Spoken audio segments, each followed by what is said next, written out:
Bienvenue dans cette grande édition d'actualité sur votre chaîne de référence. Mesdames, Mesdemoiselles et Messieurs, bonsoir. C'est parti pour le parc agro-industriel de Bukanga-Lonso dans la province du Bandundu. La population s'est déplacée pour arriver et constater la plantation de semences de maïs pour 5000 hectares. Ce qui a commencé, c'est lundi 22 septembre 2014. Et pour les lancer, le Premier ministre Matata Mponyo a fait les déplacements de ces parcs agro-industriels. Nous y reviendrons avec force détail.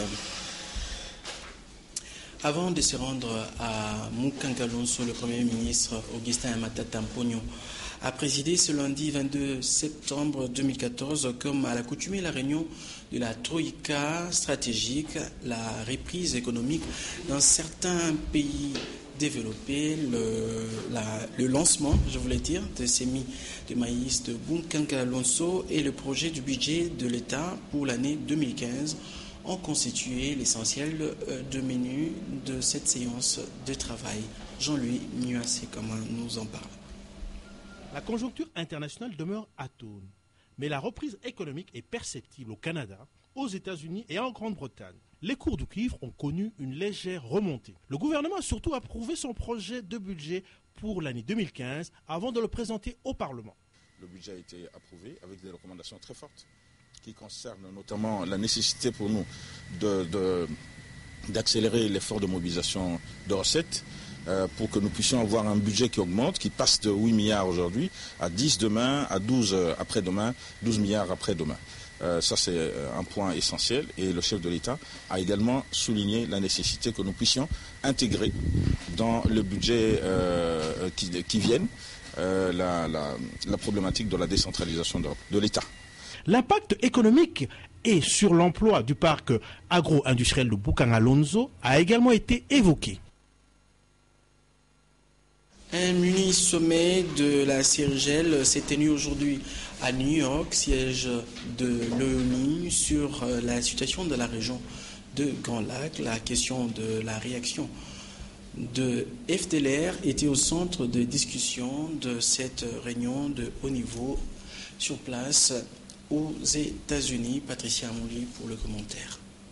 En marge de l'Assemblée générale des Nations unies, un mini-sommet des chefs d'État et de gouvernement a eu lieu ce 22 septembre à New York. Les pays membres de la CIRGEL vont évaluer la question de la reddition des FDLR, dont les délais de 6 mois leur accordés pour déposer les armes et s'y rendre expire en décembre. Cette réunion, à laquelle prennent part toutes les autorités des pays concernés, va aussi exhorter les FDLR à respecter les calendriers tels que prévus par la réunion ministérielle conjointe SADC-CIRGEL et le 34e sommet de la SADC tenu les 17 et 18 août 2014 à Victoria Falls, au Zimbabwe. Enfin, les autorités congolaises et de la CIRGEL vont demander à la communauté internationale de lancer un programme de réinstallation dans le pays se trouvant en dehors de la région de Grand Lac afin d'accueillir les éléments des FDLR qui se sont volontairement désarmés mais qui ne veulent pas ou ne peuvent pas être rapatriés au Rwanda. À la CENI, le représentant légal de l'Église orthodoxe a signé le protocole d'accord mettant en place la commission d'intégrité et de médiation électorale CIME. Lancée officiellement le 6 septembre dernier, la CIME, qui se veut un cadre de change d'informations pour accompagner la CENI dans la préparation des élections, traverse une période de crise avec la suspension de la participation de l'Église catholique en République démocratique du Congo. Éric Izami nous en parle. La commission d'intégrité et de médiation électorale, initiative indépendante des églises basées au Congo-Kinshasa, connaît une crise depuis la suspension de l'église catholique romaine, mais la CIME ne relâche pas avec son idée d'accompagner la CENI, Commission électorale nationale indépendante, pour réussir l'organisation des élections crédibles en RDC. Vendredi 19 septembre, l'archevêque d'Afrique centrale de l'église orthodoxe, les métropolites Monseigneur Nikiforos a posé sa signature sur le protocole d'accord instituant la commission d'intégrité et de médiation électorale. Cette signature a eu lieu vendredi 19 septembre devant le président de la CIME, le révérend Delphin Elébé Kapalaï, et des représentants de l'église protestante et l'islam. Ces confessions religieuses, hormis les catholiques romaines, qui à ce jour ont suspendu leur participation au sein de la CIME, auront ainsi donné la force d'effectivité à cette commission d'intégrité et de médiation à commencer réellement le travail. La CIME se veut un cadre d'échange d'informations électorales et des dialogues permanents visant à gérer par la médiation les tensions électorales avant, pendant et après les élections et à établir surtout un schéma d'intégrité pour tous les acteurs impliqués dans le processus électoral 2013-2016 en République démocratique du Congo. Et les observateurs avertis veulent d'abord voir la CIME résoudre cette crise du départ de catholiques romaines dans cette phase préélectorale pour espérer croire fermement en la capacité de la CIME à éteindre le feu. Un communiqué avant de poursuivre ce journal. Dans sa déclaration numéro 015/SOCIP/2014, la société civile du peuple déplore la suspension de la participation de la SENCO au comité d'intégrité et de médiation électorale, la CIME en sigle. La SOCIP exhorte les évêques à reconsidérer leur décision et à se référer à la sagesse du pape François aux évêques de la République démocratique du Congo en visite ad limina à Rome. Nous citons: il serait souhaitable que dans un esprit de solidarité et de partage soit développée une collaboration plus étroite avec tous les acteurs pastoraux. Je vous invite à œuvrer sans relâche à l'instauration d'une paix durable et juste par une pastorale du dialogue et de la réconciliation entre divers secteurs de la société et en promouvant une efficace collaboration avec les autres confessions religieuses. La SOCIP invite la SENCO à respecter l'esprit de la lettre du protocole d'accord dont elle est signataire avec ses pairs le 6 septembre 2014. La SOCIP salue la décision de révocation des cadres et agents de la CENI coupables de fautes lourdes et invite la CENI à promouvoir à leur remplacement par le cadre plus compétent, digne et honnête de la société civile. Enfin, la SOCIP prend acte de la mesure de grâce présidentielle de la libération du pasteur Coutinho Fernando qui vient de retrouver ses frères et sœurs dans la foi. Fait à Kinshasa, signé le 20 septembre 2014 par le président national de la Société civile du peuple, le pasteur Martin Kavunja Manjalio. Le combat de femmes pour l'adoption, la promulgation et l'application des textes relatifs à leurs droits ne se feront pas sans médias. C'est ce qu'il faut comprendre à travers la journée d'information et d'échange organisée le 19 septembre dernier pour WIF RDC à l'intention de professionnels de médias. C'était au Centre congolais de l'enfant et de la famille. Reportage signé Polydor Ngaziami et Juzen Belebele. Dans le combat qu'elles mènent pour le triomphe de leurs droits, les organisations féminines congolaises, sous la conduite de la Ligue internationale des femmes pour la paix et la liberté WILF, ont décidé de se faire accompagner par les médias. Et pour que cette démarche réussisse, elles ont échangé le 19 septembre dernier avec les professionnels des médias sur les textes nationaux relatifs au statut de la femme en RDC. C'est notamment le projet de révision du Code de la famille et le projet de loi sur la parité. Si on a organisé cette journée d'information et d'échange, c'est parce que nous voulons que vous puissiez nous accompagner dans cette lutte pour que la loi portant modalité des droits des femmes et la parité et maintenant le projet de loi de la révision du Code de la famille puisse trouver son juste milieu au niveau du Parlement.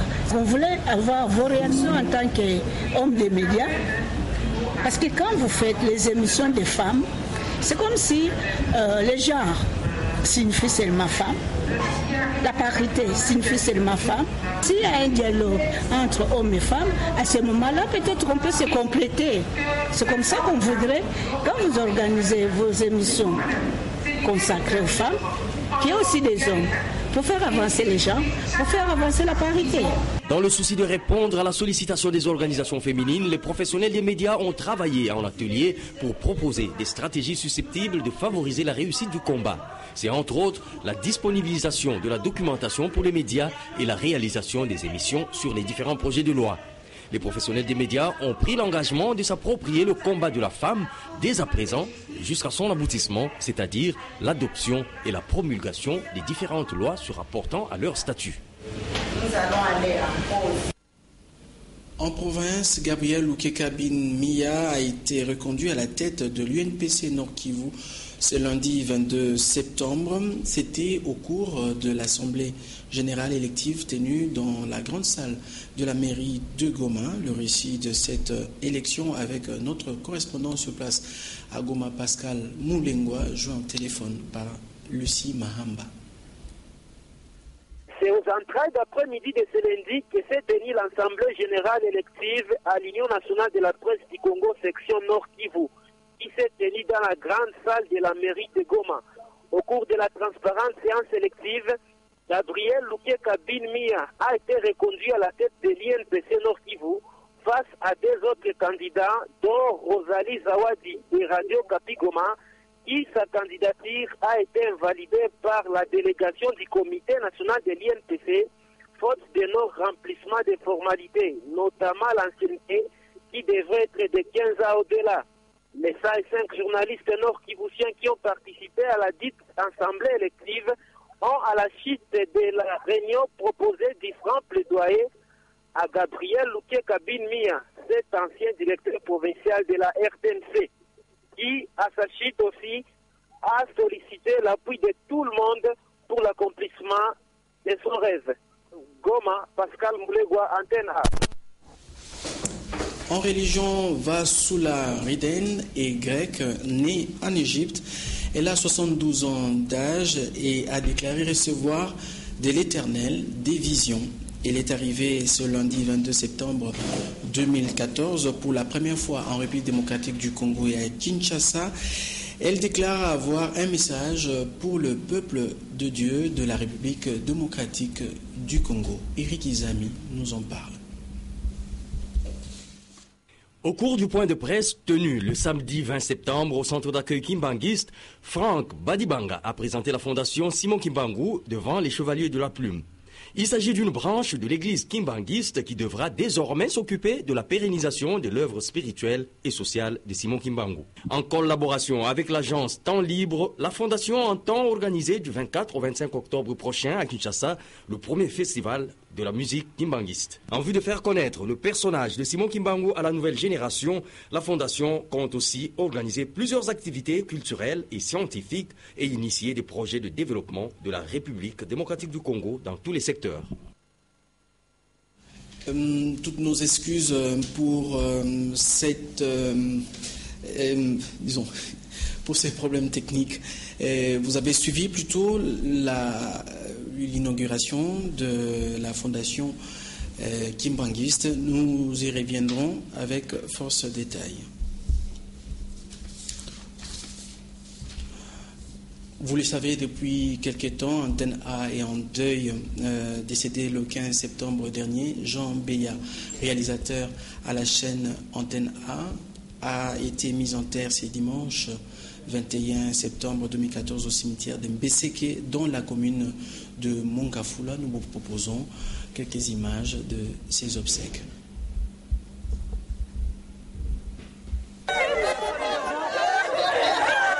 Décédé à Kinshasa le 15 septembre dernier, Jean Beya Kabasele, réalisateur à Antena, a été pleuré par le sien dans la plus grande dignité. Si sa mort a touché et mobilisé plus d'un, c'est à cause de bons et loyaux services rendus partout où il a travaillé. Mais c'est surtout à cause de son sens de responsabilité dans les tâches lui confiées. Et c'est ce qui lui a valu, sans conteste, l'hommage de ses collègues de service à Antena, où le cortège funèbre a été accueilli après la levée du corps de la morgue de l'hôpital général de référence de Kinshasa. Dans l'enceinte de la chaîne des références Antena, l'émotion était à son comble sur le visage des uns et des autres. Ses collègues de service avaient du mal à digérer la séparation d'avec celui qu'ils appelaient respectueusement Coach Béa. Après une heure de recueillement à Antena, le corps a été acheminé à Matongé, précisément au petit terrain municipal situé derrière le district de la police nationale congolaise pour exposition. Le cadre a été aménagé à l'image et en référence au travail que Jean Béa a eu à effectuer durant sa carrière dans l'audiovisuel. Chapelle ardente d'un côté pour l'exposition du corps et podium de l'autre côté pour l'animation par les comédiens et les concerts par le musicien de toute tendance confondue. Dimanche 21 septembre, jour de son inhumation, a été caractérisé par un grand afflux justifié sans doute par le désir des uns et des autres de rendre un dernier hommage à l'illustre disparu. Tous ont donc défilé, s'incliner devant sa dépouille et déposer les gerbes de fleurs. Dieu le plus offrant a donné, Dieu le plus prénom a repris. Que la gloire lui soit rendue. On applaudit tous, applaudissez tous, Coach Béa encore plus fort. Parce que Coach Béa fait un grand travail. Pour lui rendre cet hommage-là, on applaudit Coach Béa, Jean Béa, qui nous aimons tous et qui nous manquera beaucoup. Oui, un intervenant sur ce plateau, il s'agit de Jean-Louis Miaswekama, il est expert maison sur des questions économiques. Il a fait les déplacements avec le Premier ministre Augustin Matata Mponyo à Boukangalonso. D'entre des jeux, de quoi il était question juste? Bon, aujourd'hui, il était question on peut dire, du départ opérationnel des activités de Boukangalonso, c'est-à-dire qu'après avoir inauguré, après avoir on peut faire une certaine publicité sur le site, maintenant passer au travail, c'est-à-dire à la plantation, au semis, notamment dans ce cas précis de maïs. Il s'agit de semis de maïs sur 5000 hectares dont le Premier ministre a en fait assisté au lancement avec des tracteurs modernes, des tracteurs de marque américaine, Mayer Ferguson, et aussi ceux qui ont à leur remorque des semoirs qui sont de marque Equalizor, sud-africain, donc qui peuvent semer en même temps sur plusieurs lignes et qui sont même, semble-t-il, guidés par satellite pour leur direction. Et la particularité, c'est qu'ils ne se livrent pas à on peut dire un labourage, mais plutôt mécanique, plutôt directement au semage pour éviter de faire perdre à la terre ses structures, ses minéraux et ces éléments qu'il contient. Nous allons donc rentrer sur ces images de cette descente du Premier ministre Matata Mponyo à Boukangalonso pour les lancements de cette première partie technique de la plantation sur place à Boukangalonso. Monsieur le gouverneur, bonjour, ça va? Le site du parc agro-industriel de Boukangalonso devient opérationnel. Le Premier ministre Matata Mponyo n'a voulu en aucun cas manquer à cet événement. La révolution de la modernité n'est pas un slogan. Cette fois-ci, lorsque le chef de l'État parle de l'agriculture priorité des priorités, c'est une réalité vivante. Nous venons nous-mêmes tous d'assister à la première machine de plantation, des semis, des graines qui vont produire des milliers de tonnes. Une agriculture de précision. La véritable révolution de l'agriculture est en train de se vivre en RDC.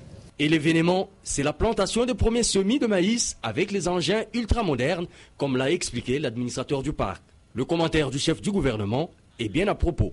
La population congolaise espère voir se concrétiser d'autres Boukangalonso dans toutes les autres provinces du Congo-Kinshasa pour assurer l'autosuffisance alimentaire. Jean-Louis, Bounkanka Alonso fait rêver. Est-ce qu'il y a, de manière concrète, de retombées que nous pouvons attendre du point de vue économique sur ces sites et qui est dans sa première phase de plantation? Oui, effectivement, comme vous dites, Bounkanka Alonso fait rêver parce que c'est un site de 80 000 à 75 000 hectares. Et même, je disais un peu, même un conseiller là-bas, que ça correspond à 80 000 hectares, ça correspond à 1 millième de 80 millions d'hectares de terres arables pour notre pays. Et si, parce que même certains Sud-Africains qui travaillent sur ce projet ont dit, est-ce que le gouvernement ou certains membres du gouvernement, certains conseillers, est-ce que vous vous rendez compte de l'ambition que vous avez, du gigantisme de votre activité? Effectivement, Bounkanka Alonso va générer 10 000 emplois. Direct. Et une dizaine de milliers, plusieurs dizaines de milliers d'emplois indirects. Bounkanka Alonso, vu sa production, sera déversée sur un marché international des produits agricoles à Kinshasa, notamment dans la zone économique spéciale à Maluku, qui est déjà que le parc agro-industriel, c'est une forme de zone économique spéciale. Les zones économiques spéciales, par exemple, des pays comme la Chine ont recours à des zones économiques spéciales pour accélérer le développement. Alors, ce qui se passe dans le cadre de Bounkanka Alonso, on a recours à l'expertise internationale d'abord pour déterminer la valeur des sols et leur capacité pédologique afin de pouvoir choisir qu'est-ce qu'il faut peser. Bien sûr, on a commencé par le maïs, pour aussi passer à d'autres graines, mais on a aussi passé aux légumes et à d'autres éléments. Et non seulement ça, une fois qu'on arrivera à cela, il faut aussi savoir qu'il y aura des infrastructures qui vont créer, des routes, des structures de santé, des structures de recherche, des structures d'enseignement, des structures de formation. Il y aura tout un institut agricole, peut-être agronomique, qui sera mis sur place. Mais la question se pose encore aujourd'hui, à quand la première récolte après cette étape de sémence? Justement, c'est intéressant parce que ici, il était question aujourd'hui de planter sur 5000 hectares donc des graines de maïs, qui vont être récoltés en mars-avril de 2015. Et on attend au minimum par hectare 4,5 tonnes. Alors si vous faites 4,5 tonnes fois 5000, vous voyez que vous pouvez arriver à pratiquement 22 000 à 25 000 tonnes de maïs à récolter. Et donc c'est déjà pas mal.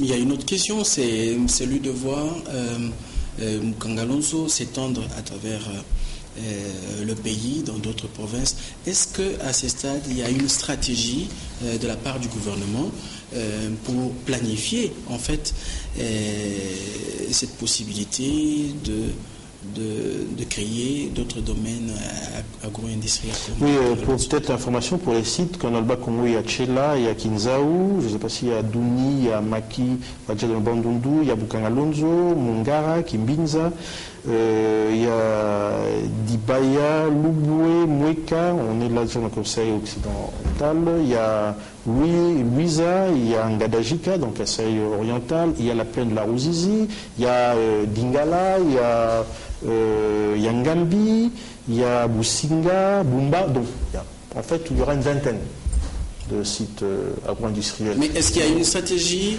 de démarrage des travaux dans chaque site Dans chaque site, on voit d'abord la spécificité du site. C'est-à-dire comment il est situé, qu'est-ce qu'il permet, quelle est son accessibilité, quel est son marché, quelle est sa spécificité. Parce que vous savez qu'on travaille aussi même déjà sur l'Afrique centrale. L'Afrique centrale a à peu près 200 millions d'habitants. Donc on tient compte de cela.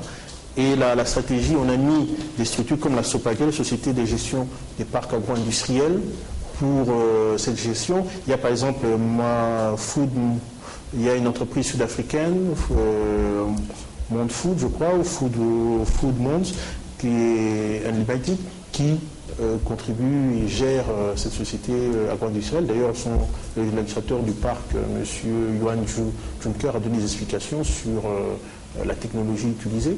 Et à savoir aussi qu'avant de commencer tout parc agro-industriel, on doit faire des études de pédologie, mais aussi des études de la qualité du sol. Et ça, on les amène en Afrique du Sud et on vérifie pour connaître qu'est-ce qu'il faudra planter. Nous allons poursuivre ce journal avec la revue de la presse dans une sélection et commentaire de Don Momat.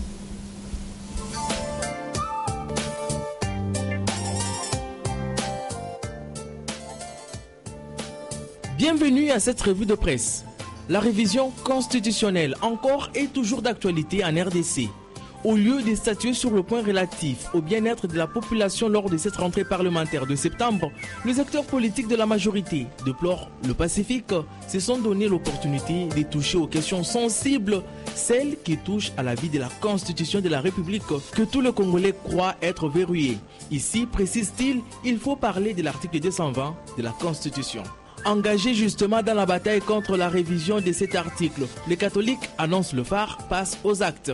Hier dimanche, rapporte le journal, le message intitulé « Protégeons la nation » a été lu à l'intention des millions de fidèles à toute le messe. La position de l'Église catholique a ainsi été soulignée.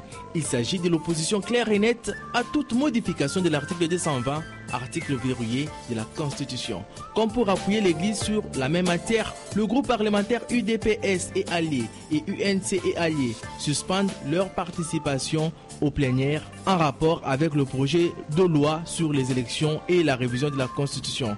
De quoi faire écrire Forum des As sur un ton exclamatif. Tension à l'Assemblée nationale mais aussi à la CENI, où les deux groupes parlementaires précités ont également décidé de suspendre leur participation aux activités de la CENI.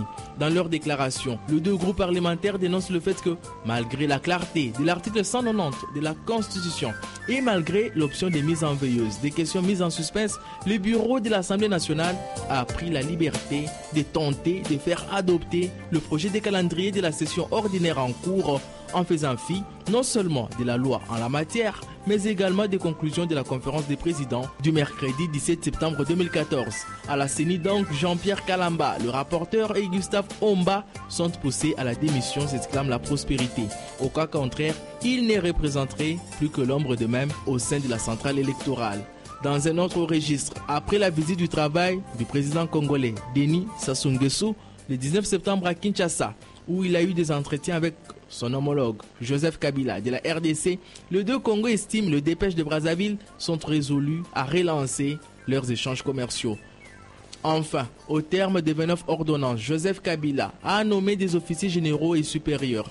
Le général d'armée Didier Etumba est reconduit chef d'état-major de FARDC.